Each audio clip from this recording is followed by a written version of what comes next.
자, 오늘도 뜨거운 이슈 전해줄 킹스맨 두 분 모셨습니다. YTN 라디오 노효상 아나운서, 김한 한결이 기자 함께합니다. 안녕하세요. 안녕하십니까. 안녕하세요. 자, 두 분 주말 잘 보내셨습니까? 네, 전 주말 아나운서이기 때문에 방송 열심히 하고 지냈습니다. 방송국 계셨다고? 네. 여름 날씨 같던데요? 네, 날씨가 너무 주말만? 좋고 저희 여기 상암에 주말에 잠깐 왔었었는데 네. 막 킥보드 타는 아이들 이런 아이들 보니까 이제 코로나 시대의 끝에 서 있구나 이런 느낌이 확 들더라고요. 예. 오늘도 뭐 날씨가 상당히 덥다고 하니까요. 자, 첫 번째 뉴스 전해주시죠. 네, 첫 소식 속속 짜이는 지방선거 대진표, 재보궐선거 미니 총선 되나입니다. 6일 지방선거 여야 대진표가 하나둘 모습을 드러내고 있습니다. 어제까지 더불어민주당과 국민의힘 모두 후보 선정을 완료한 곳은 전국 17개 시도 광역단체 중 인천과 강원을 비롯한 7곳입니다. 양당 모두 최대 승부처로 꼽는 경기와 서울의 대진표가 가장 관심인데요. 경기와 서울 모두 더불어민주당 경선 결과에 따라 대진표가 완성될 것으로 보입니다.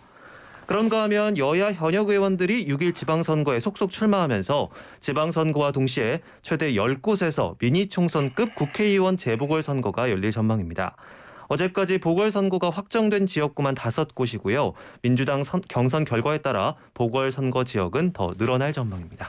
자, 국민의힘부터 먼저 보면 네. 대구시장하고 강원도지사 경선 결과를 보니까 여기서는 뭐 박심이나 윤심이 통하지 않았다 이렇게 나오고 네. 있어요. 근데 원래 이게 이제 맞는 선거 구도예요. 왜냐하면 지역 선거 같은 경우에는 지역 조직 관리 굉장히 중요하고, 그렇죠. 그러니까 지역에서의 인지도 이런 것들이 이제 뭐 중앙에 어떤 의사보다는 중요한 영향을 미쳐야 되는데, 그래서 여러 가지 이제 룰을 설계를 했습니다. 뭐 감산을 하기도 하고 뭐 등등등 이제 당마다 조금씩 상황은 다른데, 그럼에도 불구하고 이제 대구의 경우에는 홍준표 의원이, 그러니까 이른바 이제 윤심이 누구에게 있는 거냐, 유영하 변호사에게 있는 거냐, 아니면 이제 김재원 최고위원에게 있는 거냐 논란이 있었고, 뭐 단일화 과정이 우여곡절이 있었지만 결국에 이제 여러 가지 그 마이너스 룰에도 불구하고 홍준표 의원이 승리를 했고요.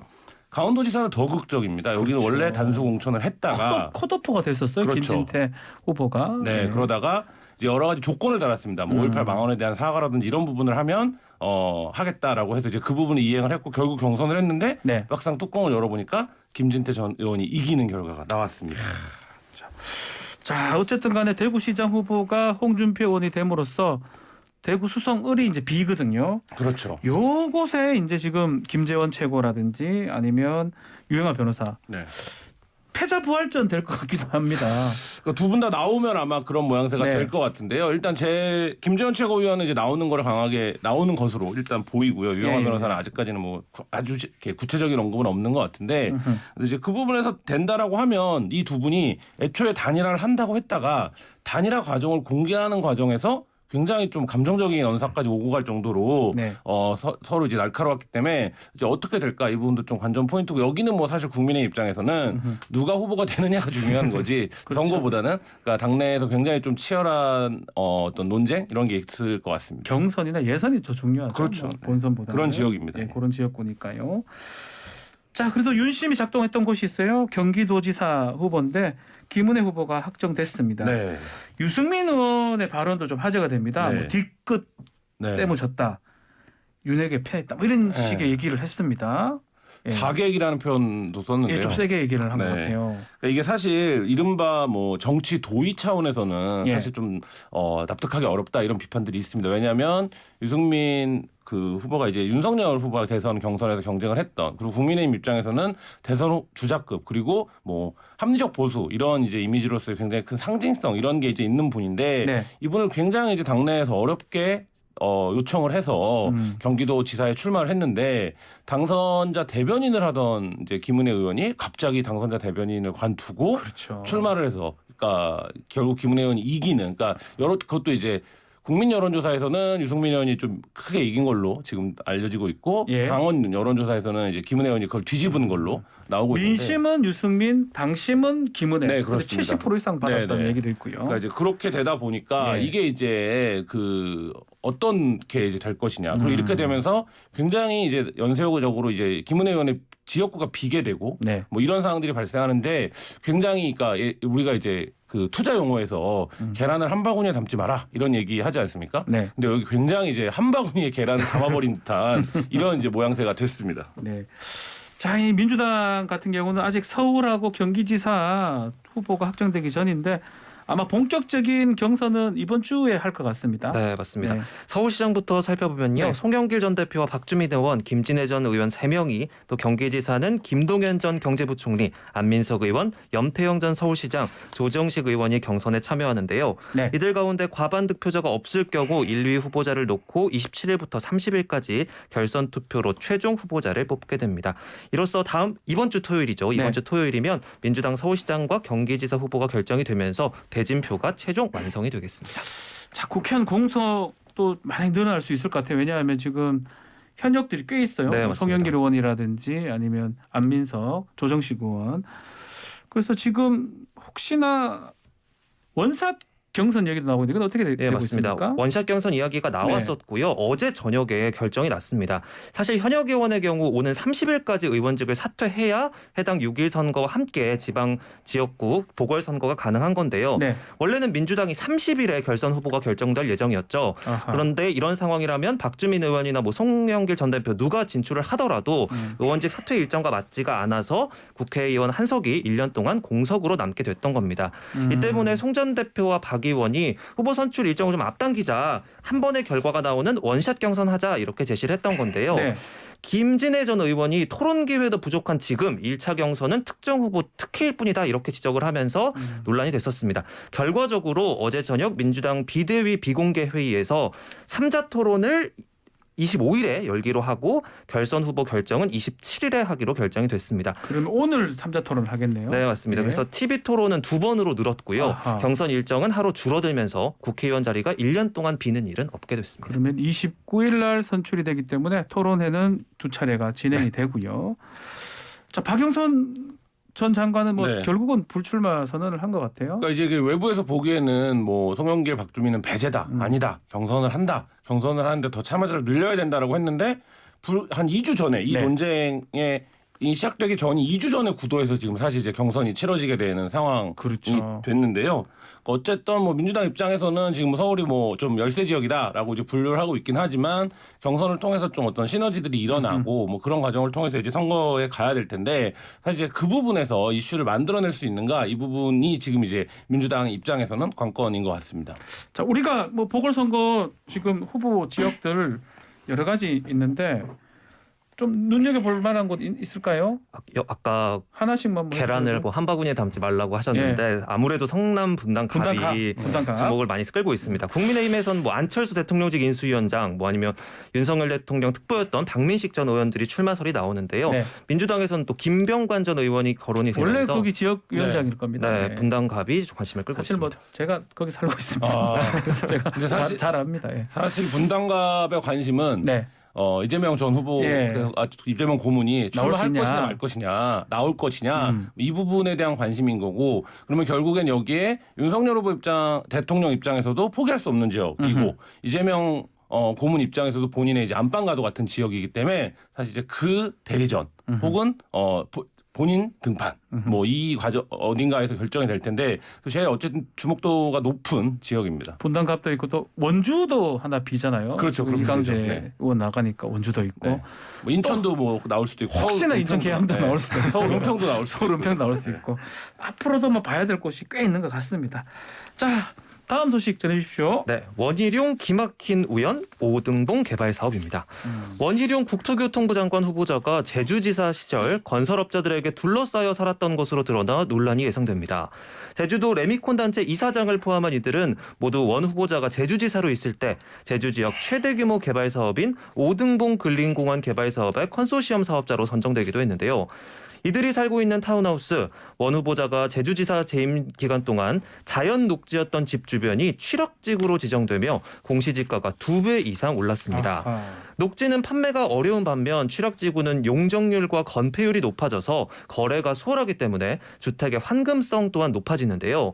2014년 원 후보자가 7억 5천만 원에 구매했다고 주장한 이 집 현재 호가가 16억 원에 달합니다. 이야.